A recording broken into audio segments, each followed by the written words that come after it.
lovelies! Welcome back to the Geek Suite. I'm your host, the Merry Kidner Bean, and we're back for another Vlogmas 2019 video. Alrighty, my lovelies, before we get into today's video, please go ahead and give this one a thumbs up, hit that like and subscribe button, ring the notification bell, do all the engagement things so I don't drown beneath the waves of the YouTube algorithm. It really means a lot to me, and it only takes a second, guys. Thank you so much. Alrighty, my lovelies. Today's video, we are going to be comparing the 3 Grinch movies that are currently released to see which one is the best. And you can trust my judgment on this because, as you can see, I drink and I know things. That's what I do. I drink and I know things. Right now I'm just drinking water, but there will be other drinking. You know what? No, let me fix this. If I'm going to be wearing a Tyrion Lannister sweater, I need to be drinking something. There. Much better. Oh, wait, let me fix the mic. Yes.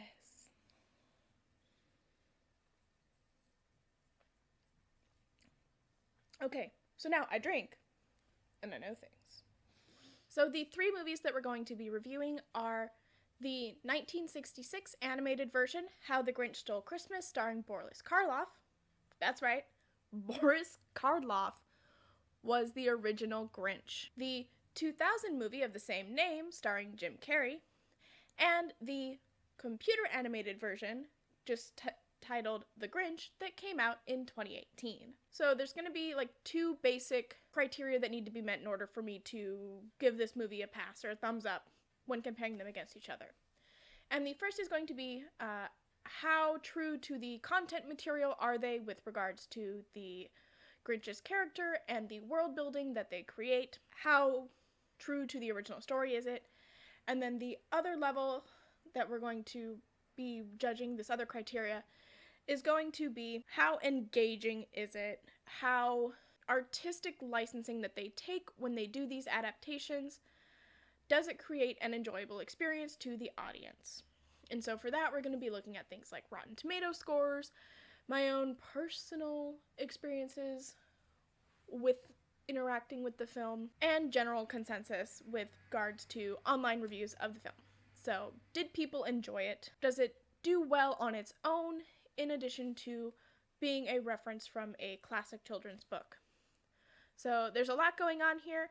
And let's go ahead and look at the book and then move on to how these 3 movies hold up to the original material. So, just a brief synopsis, and while I could read the entirety of How the Grinch Stole Christmas because it is a very short children's book, I don't want to lose monetization over copyright, so we're just going to summarize the contents of the story. The story introduced the small town of Whoville, the tall and the small, who all love Christmas most of all, and then we're introduced to the solitary Grinch who lives just north of Whoville, who does not. He's a miserable, mean old Grinch thing who lives alone at the top of a mountain with his dog Max in a sort of like cave type dwelling. He doesn't have a very nice place, whereas everyone in Whoville does. And we don't get any reasoning as to why he doesn't like the Who's or Whoville or Christmas. It is just given into his character that he is supposed to be the antithesis of everything that Whoville is. Which is why when someone is grumpy or grouchy or generally unpleasant around Christmas time, they were typically called a Grinch. Or why tearing down your Christmas lights after the holidays are over is called Grinching the house. There you go. Now, we get all of these Whovian Christmas traditions, and then the Grinch has an idea that if he takes all of the presents and all of the decorations and all of the feast stuff and removes it from Whoville, that they will stop celebrating Christmas and it will no longer annoy him. And so then you get the Great Grinchmas Caper. He encounters the Grinchmas Caper and is stopped briefly by Cindy Lou who is no more than 2, and he lies to her, kidnaps her tree, etc., etc., and it isn't until he gets all this stuff to the top of Mount Crumpet and he hears the Who's singing, he realizes that Christmas isn't just about commercialism, it isn't just about stuff and food and decorations and all of the surface level celebrations that we all have of Christmas, that Christmas perhaps means a little bit more. and we learn that the Grinch's heart grows 3 sizes, he has a change of heart, and he races everything down back to Whoville, and then becomes one of the Whos, and he himself, the Grinch, carves the Were-Who roast beast. So that is the long, short version of what goes on in the classic Dr. Seuss book, and insert rant about Dr. Seuss being racist here. We're going to cover that another time. Let's move on to the movies. And we're going to start with the first, which is the 1966 Boris Karloff Dr. Seuss How the Grinch Stole Christmas. So essentially the 1966 rendition involves Boris Karloff as the narrator and the voice of the Grinch, essentially going through a page-by-page animation of the original material. There is the addition of, during the extended Christmas caper montage, where we get the classic You're a Mean One, Mr. Grinch song, but other than that, it is basically just a retelling of the story as it is, which makes sense considering that Dr. Seuss himself was one of the writers of the movie, and as this movie was published in 1966, with the original book being published in 1957, a lot of the people of the creative team were still around to make sure that this film adaptation, though animated, was still very much in line with the original content. So you get a lot of the same animation styles, as well as the heart of the cards, Yugi, the heart of the cards. The heart of the story is still very much the same, and it is, for the most part, a word-for-word retelling of the children's book with a couple of catchy songs thrown in, namely the You're a Mean One, Mr. Grinch, and the final Dahu Dore song at the end of the film. So as far as commitment to the source material, this one is going to be as close to 100% as you could get. So far we have the original Grinch film, How the Grinch Stole Christmas, coming in at very, very strong correlation to the original source material. Now, looking at the artistic licensing that they did take from it, I actually like a lot of the choices that they made. One, I just learned that Boris Karloff did the voice, and so as a huge horror movie fan, who else would be the Grinch? I mean, he's the monster of Christmas, so yes. And I'm not counting Krampus because, oh man, you guys, could you imagine Boris Karloff as Krampus? Let's just take a minute to think about that. Okay, moving on. Now, looking at artistic licensing, again, I'm going to give a lot of credit to this original movie because the songs that came out of it, which are the only differences from the book, are iconic parts of Christmas now. You'll hear the original You're a Mean One, Mr. Grinch on the radio. You don't really hear the Dahu Dore Who song, but you do hear these songs repeated in the later iterations and adaptations of the Grinch movies. Some just directly pulled from it, others it's a sort of remix for the 21st century. But in that case, because this film was so close to the source material, it's considered the go-to when making artistic choices regarding the later adaptation. So because it's considered essentially just a retelling of the book, the artistic licensing, I'm going to give it really strong, but with the caveat that it is considered just a animated version of the book. So all around, if we're giving it a letter grade, I'm going to go ahead and give this one an A-. Whew, talking myself hoarse for Vlogmas. Let me rehydrate so I can drink and know more things.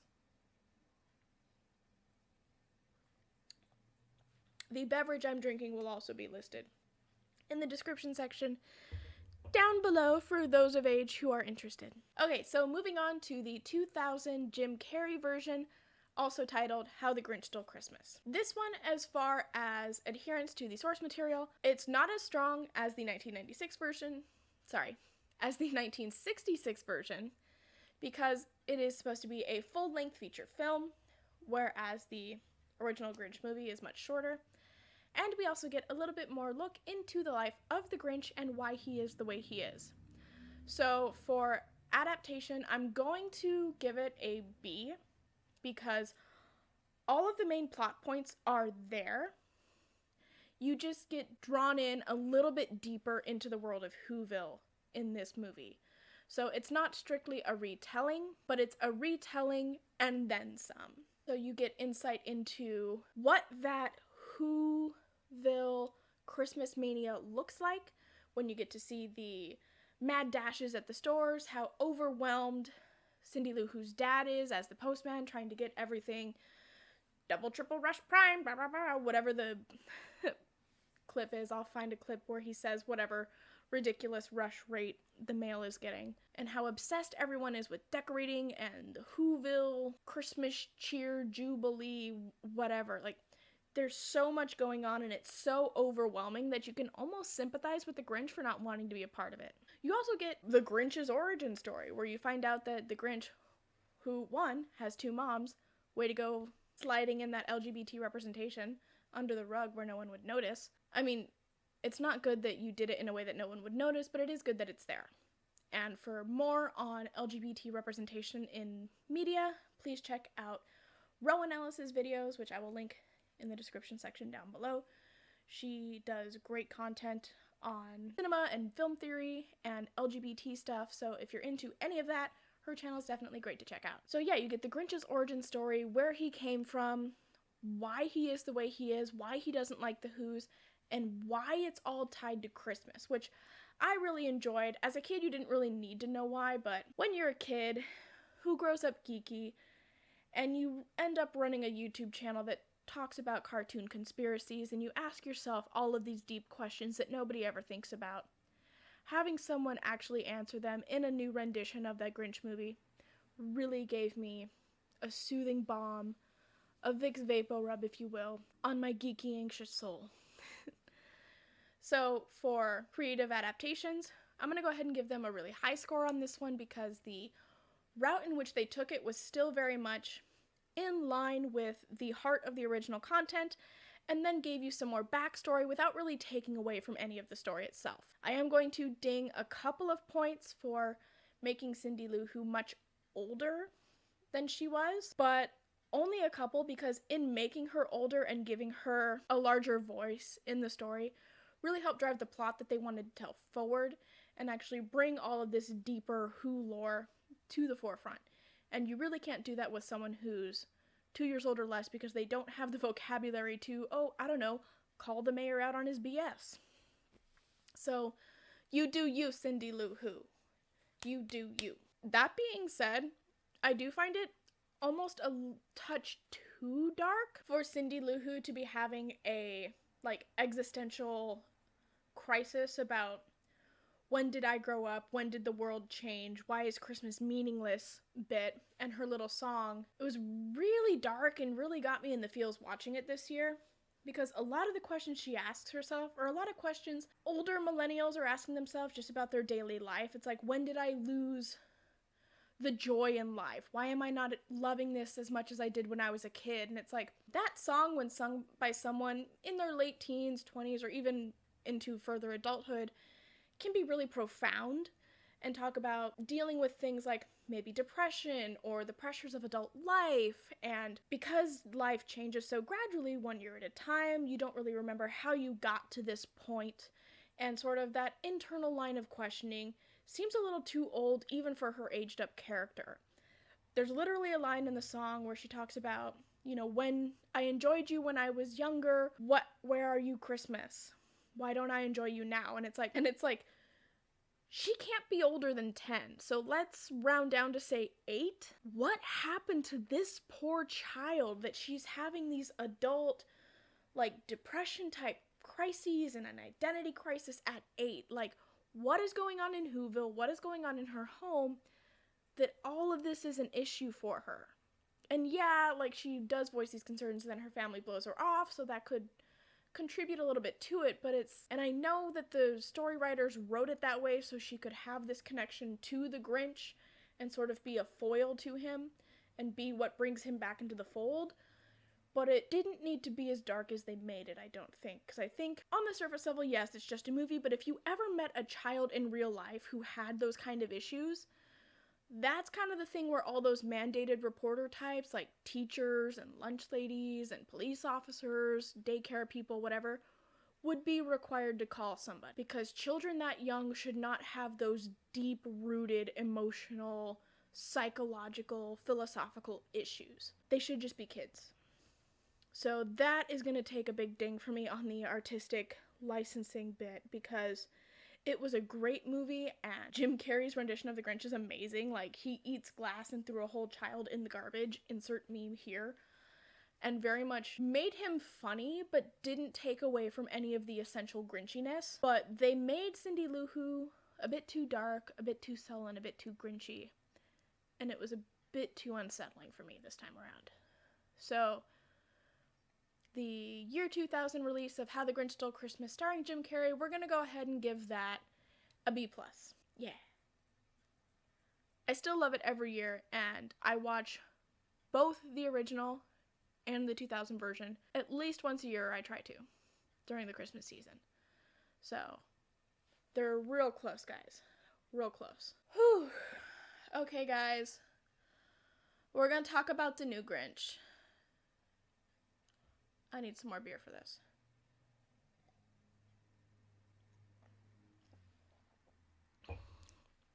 Now, I drink, and I know things, but I am going to, just full disclosure, tell everyone that I have not watched the new Grinch movie in its entirety, but I have tried on more than one occasion. So, my commentary here, I guess, take with a grain of salt. Or don't, because I have tried to watch this multiple times and just can't bring myself to get all the way through the film. And I think that's because, for me, this is the lowest scoring Grinch movie out of the three. And let's get into that. So, just for clarification, we are talking about the 2018 release of The Grinch, put out by Universal Studios, starring Benedict Cumberbatch, aka Bubblegum Cucumber, aka Benadryl Salamander, aka insert your Benedict Cumberbatch meme here. And I do love him very much. He was a great Sherlock Holmes and wonderful as Smaug and not Doctor Who. The other wizard Doctor Who controls time. Doctor Strange. There it is. You can't make them both British, guys. I have bad memory and I get them confused. No, so I do love Benedict Cumberbatch. And I really tried to like this, y'all, but there were certain details in this reimagining of the Grinch that really are not just out of line with the spirit of the original content, but are in direct opposition to it. Like his teeth. And I know it shouldn't bother me as much as it does, but this Grinch's teeth bother me. So, I'm gonna play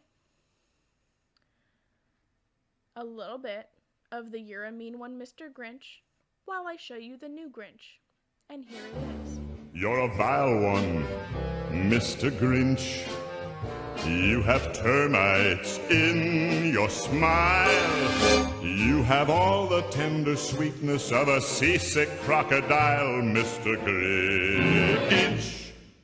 Now, I know we mentioned that the You're a Mean One, Mr. Grinch is an artistic licensing adaptation made for the 1966 film, but because the 1966 film is essentially and by all accounts just a retelling of the 1957 book, and this is so largely accepted into Grinch lore, as Dr. Seuss was a part of the creative team for both the film and the book. The termites in your smile bit is classic Grinch.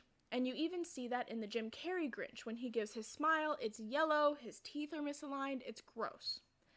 So, I guess 2018 Grinch got veneers. And also, he has, like, a nice apartment. Like, his apartment in the movie is nicer than my own. And yeah, he's smarmy and sassy and whatever, but it doesn't feel like this same menacing figure, this horror monster. Like, even though in the Jim Carrey rendition, he's very much a comedic anti-hero, and he eventually has this change of heart and saves the day, but he has to go into Whoville in disguise because just showing his face causes mass panic by these people. That's how horrified and terrorized they are by the Grinch.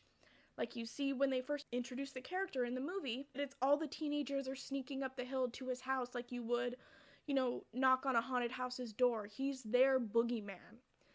2018 Grinch is not a boogeyman. He's a crotchety old man type guy. He's an annoying neighbor. He's not a monster. He's not a Boris Karloff classic Hollywood horror monster. And that's who the Grinch was. The Grinch was the Christmas boogeyman. He came and he stole all your light bulbs, all your trees, all your presents, all your goodies. He terrorized the Who's all year round, and then one day finally snapped. And it took him snapping to then, have that change of heart and he becomes a good guy at the end. But you don't get that same transformation in this new Grinch because he doesn't start out as a monster. He starts out as a smarmy guy who takes care of his dog and has a cute apartment and is just disgruntled. And that's not who the Grinch is. That's not who the heart of the Grinch story belongs to. They're not playing with the heart of the cards, Yugi. Sorry, I've been binge watching Yu-Gi-Oh again since I haven't watched it in pretty much since it was released in America. And so now it's just everything is the heart of the cards. I'm sorry, I'm making you suffer with me. But yeah, so as far as sticking to the original material, F. I'm going to call this one in name only when it regards to the original material. Artistic licensing, I'm going to give them a C since they went way off the rails with artistic licensing and it at this point is a completely different story. Like, they're getting a C because it was very imaginative and they spent a lot of work in all of the optics and world building and CGI and whatever. And I know that that's a lot of work, but it's not the same story anymore. Does that mean I'm not going to Universal Studios for Grinchmas? No. Am I going to Universal Studios for Grinchmas largely because that's where the Harry Potter world is? Yes. But that being said, even Universal Studios, when they do their Grinchmas thing, it's the Jim Carrey iteration of the Grinch that is seen around the park. It's not sassy, grumpy Grinch 2018, even though that is a lot of what you see printed on products and stuff that they sell in the park, t-shirts, mugs, whatever. But that's not who the park presents as the Grinch. So even on some level, Universal Studios knows that's not the Grinch. So overall, 2018 Grinch, you get a D-. No soup for you. Alrighty, my lovelies.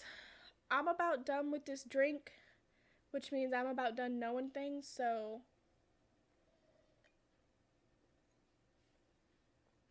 that's gonna be all I have for today. Let me know what you think. Which Grinch film is your favorite? Did I trash yours? If so, let me know in the comment section down below. And again, my lovelies, just a reminder, today is the last day to sign up for our Vlogmas 2019 Patreon special.